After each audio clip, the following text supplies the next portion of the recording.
Would you rather be a hero like All Might or a spy like Twilight? Maybe a mastermind who manipulates everything from the shadows even without ever revealing his true identity.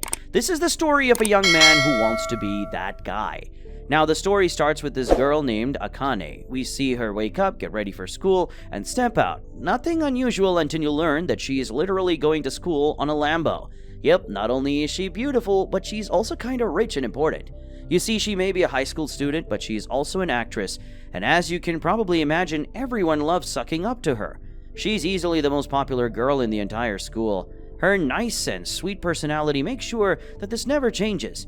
But if there is one student in the school who doesn't literally worship her, then that person is our protagonist, Minoru Kageno. And it's not like he has something against her. He's simply not interested. Not just in her, but in everyone else as well. He's like that Sigma male lone wolf personality that we often see in memes these days. Be that as it may, Akane can't ignore the fact that he doesn't acknowledge her, especially since she's the one who sits right next to him in class. This starts messing with her head, and I guess this leads to him living rent-free in her head. But what's the deal with her? Why does she want everyone to like her? It's not like she is particularly interested in our boy anyway, so what is it about? Well, you see, it all goes back to something that happened in middle school. It's like when she had just recently started her career in the entertainment industry. She became popular really fast, and then one day, a stalker kidnapped her, took her to his place, and tried to have his way with her. She was ultimately saved, but the incident did leave her with PTSD. Since then, she's been maintaining the image of a perfect girl. She doesn't want anyone to dislike her, be it a teacher or a fellow student. Anyways, when the school day ends, her driver is still not there to take her home in the Lambo. This is concerning, and after waiting for a while, she decides to just walk like a normal person. But she just can't ignore the bad feeling she is experiencing in her gut. Now, the thing is, it's not because her drive bounced or anything silly like that. No, her driver was kidnapped by some thugs. The same thugs are waiting for her to walk through a certain empty street, and when she does, they knock her out with a handkerchief. Right before her consciousness fades away, she sees someone. We're talking about Kageno, and well, he's grinning. When Akane is up again sometime later, she finds herself in a warehouse. Apparently, the thugs want some ransom from her rich parents, but when one of them takes a closer look at her, he decides to have fun. This immediately gives Akane flashbacks of what happened during that stalker incident. She feels paralyzed and is unable to move. But just before the thug could go too far, a certain someone breaks into from the glass ceiling up above. Hell yeah, it's the stylish ruffian Slayer. The guy tries to fight back but gets his face beaten beyond recognition by stylish ruffian Slayer. Once he is done with this one, the Slayer turns towards the other thug. He turns out to be an ex-military officer, and if that isn't enough, he also enjoys violence. Luckily, the stylish ruffian Slayer beats him up so bad that he ends up freeing the guy from fetish of violence. He even uses crowbars to beat the thug's face. It's not just a fight. Heck, it's not even an execution. It's just a stylish ruffian Slayer roughing up some thugs. In the end, he tells Akane to be careful and leaves. Since Akane's parents are indeed rich, the incident never makes it onto the news. They use their influence to cover it up. But who exactly was that stylish ruffian Slayer guy? Well, the next day at school, Kageno actually remembers her name. Unfortunately, this is an isekai. Kageno dies after getting hit by a truck, and the world goes on as usual. But what is the deal with him? Why does he play Batman at night? It's very simple. Kageno has this strange, almost abnormal obsession with being a secret hero. He wants to be like Batman. It's not at all surprising, is it? Everyone wants to be Batman. But while others may give up because of our modern-day society, he continues on. He made sure to never stand out in his ordinary school life, but at night he would go out and hunt things. He single-handedly destroyed plenty of gangs one after the other. How? It's all thanks to all the martial arts and other practical skills he would learn in his free time. Have to hand it to him, the guy was pretty serious about playing Batman. Or should I say, stylish ruffian Slayer. However, there is always a ceiling. He knew that if he ever came across someone who has a gun, he's toast. And let's say he manages to somehow survive a fight against someone who has a gun. But what if there are multiple of them? What if he gets caught up in a bomb? When it comes down to it, he's simply an ordinary human being. As fate would have it, getting hit by the truck takes him to isekai land. Yep, he's reborn in a fantasy world, and he's ready to take this world by storm as the Eminence in Shadow. His new name is Cid Kagenō, and from the looks of it, it seems he was born into a noble family. Now, as it usually happens in isekai anime, parents find out that their child has S-tier potential for magic or something, and then start daunting all over him, but not here. As Cid grows older and learns more about the new world, he obviously keeps his past life a secret, but he also doesn't flex his martial arts skills and other tricks he has up his sleeves. That's why it's always his sister Claire who is in the spotlight, not him, which is completely fine. It's just the way he wants to be. And for what it's worth, Cid still has that nighttime routine. Once he's old enough to go out on his own, he starts hunting bandits at night. That's right, guys, this is not a hobby for him, it's an addiction, an obsession. One of these days, he comes across a huge creature in a cage. He realizes that the creature is under some kind of curse spell and starts trying things to help remove the curse. After a few tries, it works, and the unpleasant-looking creature transforms into this beautiful blonde elf. She's not just sitting in front of him, but naked and clueless. Luckily, Cid is not a pervert like Rudius. By the way, do check out the Mushoku Tensei recaps if you haven't already. I won't lie, I'm actually quite proud of how well those recaps turn out. Do check them out after you're done with this one. Anyways, after learning that this elf has memory loss, Cid decides to make her his subordinate. But being the edgelord that he is, he comes up with some stupid nonsense about how some ancient heroes fought against demons a long time ago, and how she is the descendant of one of those heroes. She has to stay wary because those demons are after her, and blah blah blah. Seriously, he feeds her all this nonsense and she believes him. He then names her Alpha, and together they start an underground organization named Shadow Garden. They have but one goal, and it is to stop the resurrection of the demon king, Diabolus. Before you know it, 3 years have gone by, and Cid's sister is about to leave for the Magic Academy. But before she leaves, she gets kidnapped. Alpha pulls up with 6 more girls. It's a team called Shadow 7, and well, let's just say that in the past 3 years, Alpha has managed to recruit more people into Shadow 7. The girl begins the search for her sister and also explains that it was the cult of the demons who kidnapped her. It seems that the cult believes that Claire is a descendant of one of the heroes, and they are planning on using her to proceed with the resurrection of the Demon King. Now, the craziest thing about this is that Alpha and the other girls are telling the truth. It is indeed the cult of the demons. This stupid, generic, and cliche story that Cid pulled out his ass 3 years ago was actually the truth of what's going on in the world, and yet he has no idea about it. Even now, he thinks that the girls are simply role-playing. They're just trying to make the quest to search for his sister more interesting. They attack the hideout and take out the kidnappers. This allows Claire the opportunity to escape, and so she escapes on her own. Little did she know, it was her little brother's secret organization who saved her. She then leaves for the academy, and Cid awaits the day he will leave too. But for the time being, that's still 2 years away. He was going to give the girls some more work, but Alpha tells him that they have to leave and expand their influence. Cid is honestly kinda sad about this. When Alpha explains that the cult is a global organization, he doesn't take her seriously. After all, it was just a story he came up with. He understands the girls though. He thinks that they are tired of playing his game and now seek to part ways. He bids them farewell, and before you know it, 2 years pass by, and it's time for Cid to go to the academy too. Just like how it was in his previous life. He doesn't want to stand out, and so he starts by making friends with the most average-looking guy in the vicinity. However, these new friends of his dare him to ask a girl named Alexia. She is from the royal family, and whenever someone asks her out, she makes sure to ruin their confidence for life. She's just as cold as she is beautiful. Cid thought that the same would happen to him. He would just get rejected in a humiliating way, and that'll be all there is to it. Alright, so we see him confessing his love to her in the most ordinary, most NPC way possible, but it seems he has the main character privilege because as hard as it is for all the students to believe, she actually accepts his confession. Later, when they are alone, she speaks to him about herself. Her fiancé is the royal fencing instructor, and although he is the perfect guy on paper, there is something fishy about him. That's why she doesn't want to marry him at all. She accepts Cid's confession to get away from her fiancé.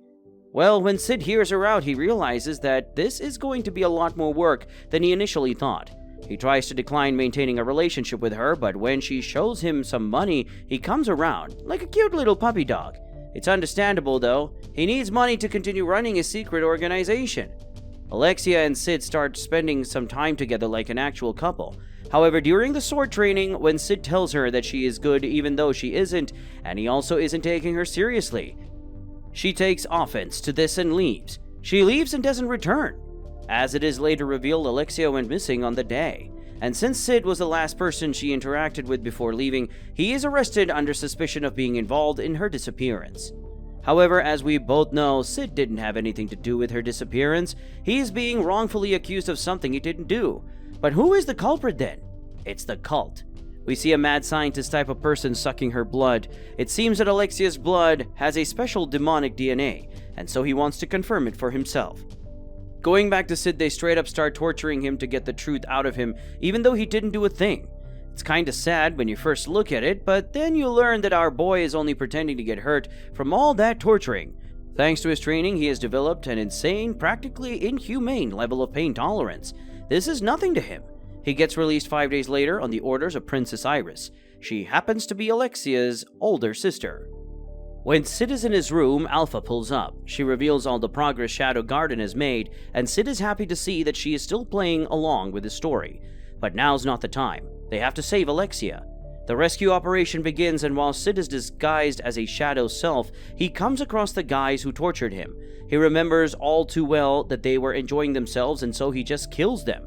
Meanwhile, Alexia's blood is injected into a mutant girl who goes berserk and straight up kills the scientist. This finally allows her to escape. But guess who's there? It's her fiancé. She was right about him. As it turns out, he is the one behind her disappearance. He is a member of the cult, and thanks to Alexia's blood, he will be rewarded with the position in the Knights of the Round Table. Alexia tries to attack him, but it's of no use. She's too exhausted.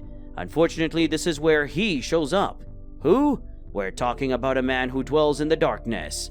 Batman! No, I mean the Shadow. It's just Cid, though. The finance guy is actually aware of the Shadow, and since he is one of the primary members of the cult, our boy is his mortal enemy. At the same time, the mutant girl from before is going on a rampage all around the city. It's chaos. Princess Iris faces the mutant girl herself, but whatever she tries, the girl simply regenerates. This is where Alpha pulls up, introduces herself as a member of Shadow Garden, and then proceeds to help the mutant girl return back to being just a girl. Back to Cid, the fiancé is no match for his sword skills. Alexia, on the other hand, has no idea that it's Cid. After all, Cid never really took her seriously during the sword training class, but it's not like Cid had to go all out here either. He ends the fight with a literal explosion. Yeah, exactly. He tells the finance guy that there was once a man who wanted to withstand a nuclear explosion and then attacks him with one. Later, Alexia seems like she has developed a newfound passion for sword fighting. She's going to master her own style. Well, she did see the Shadow fight her fiancé after all. This also reminds her of how Cid may actually have been sincere when he complimented her sword style, and so she goes ahead and asks if he wants to be her boyfriend for real. Obviously, he doesn't want to, which causes Alexia to reward him with a punishment. The Shadow Garden did well, so they rejoice, and they are especially proud of their leader. But when they learn about another organization who has been committing felonies while using their name, it diverts their attention. Then there is Princess Iris. She seeks to look into both the cult and the Shadow Garden, and she better do her due diligence. I mean, her sister's fiancé turned out to be a member of the cult. She ends up forming an investigation team exclusively for this. Going back to Cid, it looks like he is still alive even after experiencing Alexia's punishment. We see him walking away drenched in blood when he bumps into a girl named Sherry. Moving on, Cid goes with his friends Poe and Skell to get some chocolate. They are going to use the chocolate to get girls. Not the best approach, but you gotta appreciate the dedication. Though, guess who runs the chocolate store? It's Gamma from the Shadow 7 squad. She has established the shop to financially support their organization. She also plays along because Cid doesn't want to reveal his true identity. He is impressed by the grind, though. But does he know that it's not just the store? Shadow Garden has stores in every major city around the world. Cid doesn't even know that he is among the wealthiest individuals who have ever existed in this world. Gamma also introduces a new member. Her name is New, and she happens to be Gamma's personal assistant. Well, Cid gives them a thumbs up and gets 3 economical chocolates. Out of respect, she gives him the most expensive one, but he still does the sneaky and steals a silver coin. Like, come on, bro. Anyways, while the 3 friends are on their way back, they come across a fight. It's just Alpha fighting suspicious people who, obviously, Cid can't join because his friends are around. So as they are supposed to run away, Cid stops. He tells his friend that he can't go on any longer. It's over for him. He has to poop. Like, right now. His friends literally cannot even begin to comprehend the balls on this man.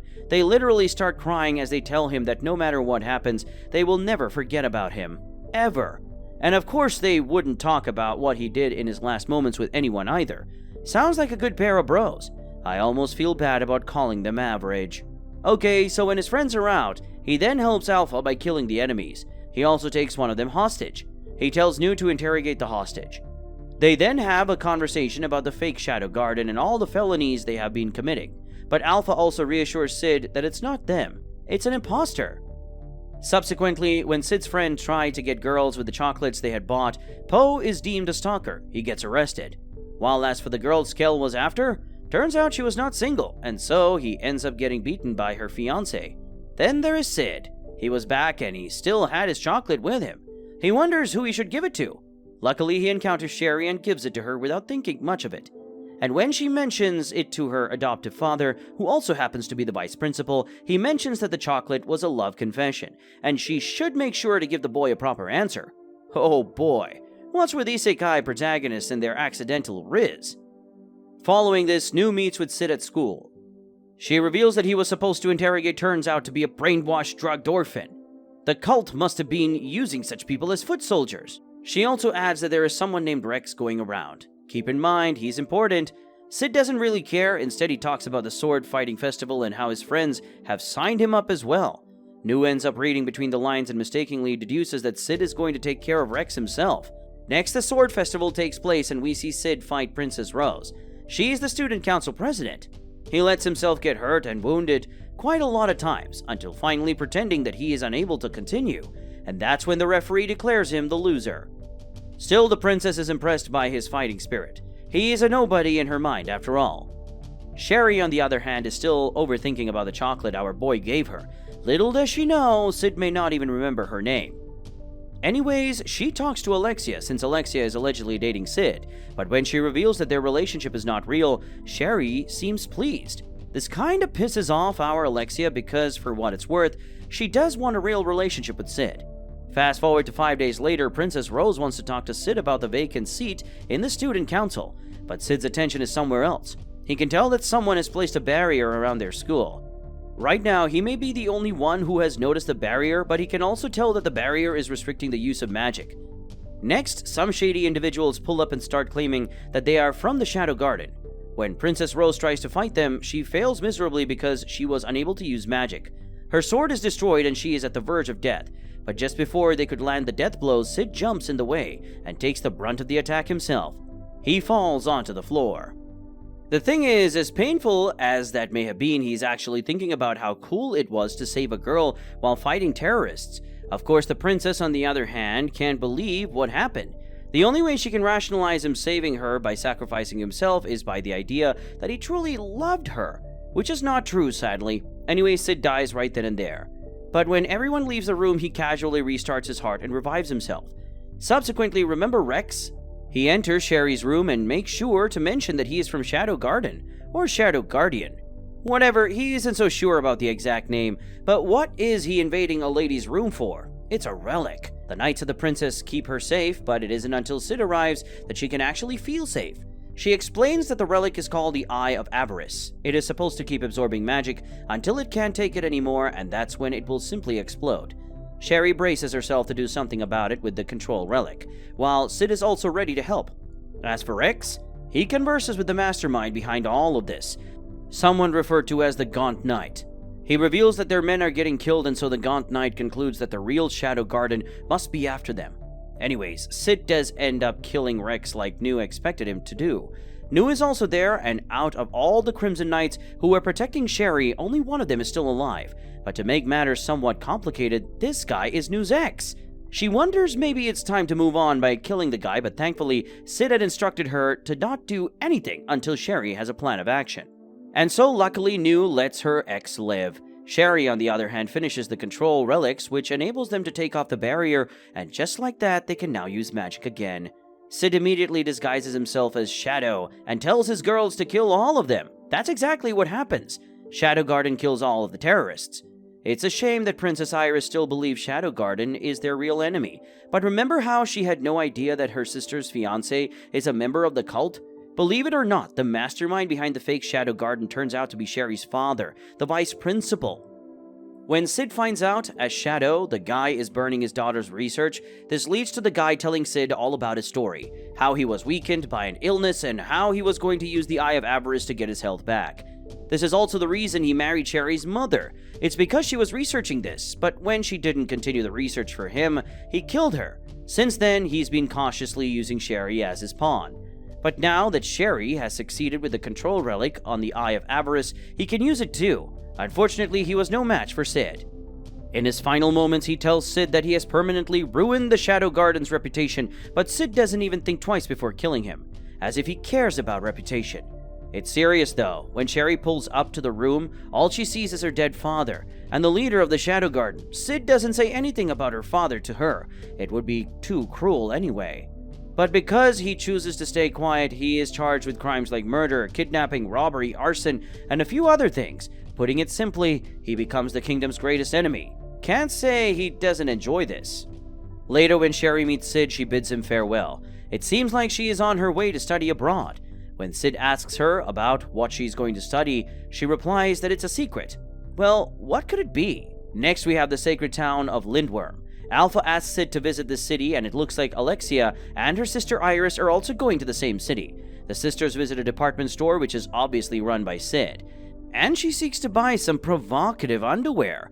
By the way, you must be wondering about how Sid went back to society. Didn't he die while protecting the student council president? Well, let's just say everyone believes that he somehow miraculously survived. Do note that whatever he did after his alleged death was under his shadow guise. Rose is pleased by the fact that the love of her life is still alive. She believes that he loves her, and so she has fallen in love with him as well. The two of them go to Lindworm together. On the trip, Rose tells our boy that she has already received approval from her father for their marriage, but Sid doesn't know what she's talking about. He presumes that it must be a local religious festival. Like what? They soon come across Beta from the Shadow 7th Squad. Well, guess what? She's also a successful author under the pen name Natsume, but all she did was retell the stories Sid told her, like Cinderella, Romeo and Juliet, and Star Wars. Understand this, guys. Sid's influence is basically in every aspect of the world at this point. Now, Beta passes him a mission briefing. It's in some coded ancient language, which excites Sid because ancient languages are cool. Rose, on the other hand, wonders if Sid is the type of guy who loves history and languages. Subsequently, someone from the cult invades the church and kills the archbishop. When Epsilon gets there, she takes out the accomplice, but the murderer himself gets away. Sid tells the girls that he will be acting on his own, but what does he do? He goes to a hot spring. Coincidentally, Alexia is in the same hot spring, but naked of course, but he casually enters it. She is embarrassed but tries to start a conversation and talks about the situation with the archbishop getting killed and how she will have to do something about it considering she is the king's daughter. She also asks him if he'd like to help, but he shrugs her off. Stands tall while completely exposing Sid Jr. to her and says that when a holy sword is removed from its sheath, its sparkling blade is set free, and it sets off on a quest for the Garden of Chaos. Yep, this is not a joke. He entered the hot springs, didn't mind the fact that the royal princess was also there, and when he was done, he got up, stated a poem about his sword, and left. Okay, moving on to the serious stuff, there is the Beatrix trial. It's where challengers show up, and if they are worthy, the spirit of the ancient heroes would manifest to take them on in battle. It sounds cool, but guess what? The name of the next challenger turns out to be Sid. Yes, just Sid. Not the Shadow, just Sid. Apparently, Rose registered him because she wanted her father to see what a man her soon-to-be husband is. Obviously, if Sid entered this chat, he would have had his identity exposed. So instead, he crashes the event disguised as the Shadow, and as you can expect, a spirit does manifest. And it's not just any spirit. It's the spirit of Aurora, the woman referred to as the strongest witch in history. The new archbishop named Nelson states that Aurora is the witch who once plunged the world into chaos. It's over for Shadow, but Alexia, who is also witnessing the trial, mentions something interesting. He states that Shadow's presence is what manifested the spirit of Aurora. If that is the case, then the two of them must be equals. And since there is no one equal to Aurora in the world right now, Shadow might as well be the strongest person alive. Not just that, the duel was mostly one-sided. He defeats her rather easily, and the surplus of his power leads to the emergence of a magic door. Initially, Shadow tries to ignore it, but when it keeps following him, he enters the mysterious magic door. And when he enters, another door appears. The Shadow Girls enter this door. Nelson was acting sus. Epsilon captures him and takes him inside the door too. Alexia and Rose, who were seeing all of this, decide to take the plunge as well. Once inside, they are in a sanctuary. Alpha explains that this is where the hero Olivier severed the Demon King's left arm 1,000 years ago, and well, she is the descendant of the hero Olivier. As for Cid, he finds Aurora in the sanctuary, and it turns out she's been trapped inside for the past 1,000 years. Cid does his thing and frees her, and she explains that the sanctuary is actually the storage for the memories of the heroes. That's why the sanctuary must be protected. Otherwise, Aurora, as well as others from the ancient time, will lose their memories. When they walk through, they see what has been going on in the world for the past few centuries, how the cult has repeatedly used this sanctuary to do their experiments on orphans. They use the Demon King's blood for it. The Demon King's arm was used to produce demonic pills, and once every year it also produces 12 beads. Each of them is capable of granting immortality, and the ones who get it are the 12 Knights of the Round. And as it turns out, the one who first created these beads 1,000 years ago is Nelson. Now that the secret is out, he goes berserk and floods everyone with a stupid number of memories, and he also makes copies of himself to fight everyone at once. But can he really stop them? Can he really stop Shadow Garden? Epsilon reveals that she and the other girls from the Shadow Garden were all orphans who were experimented upon. They were bound to a tragic fate until Cid cured them from all the side effects. And now that they have the strength to fight back, you bet they are going to give it everything that they've got. The girls go at them, and they go at them strong, especially Delta, who takes on hundreds of the copy clones, while Cid and Aurora reach the core of the sanctuary. It appears that there is a seal, and you have to use the magic sword next to it in order to break the seal, but only the descendant of a hero can withdraw the sword. Meanwhile, the girls teleport out of the sanctuary. This leaves a bad taste in his mouth because he has just summoned the hero Olivier to fight for him. Well, Cid is still inside the sanctuary, so he makes Olivier fight him instead. But then again, it's not the real Olivier, is it? Just a pseudo-imitation. Aurora adds that she will protect him because honestly, she has had quite a lot of fun hanging out with him. But it's not like Cid needs help, right guys? Heck, he even allows Olivier to just straight up pierce his chest. And then we see the color in one of his eyes change. You see, when Olivier stabs him, she doesn't hit any primary organs, but she did end close enough for him to kill her. He kills her with his jaw. He also realizes what's going on. The sanctuary has been restricting magic. No, it's been absorbing it. That's why he couldn't fight Olivier properly either. However, when he concentrates magic in his left eye, he becomes able to use it again. He uses it to unleash a nuclear bomb which reduces the entire sanctuary, as well as Nelson, to absolute nothingness. Yep, Cid pulls the colossal titan on them. Before fading away, Aurora gives him a sweet kiss and hopes that one day they can meet for real. And there you have it, folks. This is all our recap. Now, what do you think of the story? Let's talk about it in the comments section down below. Make sure to spam the like button if you want me to continue recapping this anime, and do subscribe to the channel if you want more of these comprehensive yet personalized anime recaps. Also, feel free to tell me which anime would you like to be recapped next.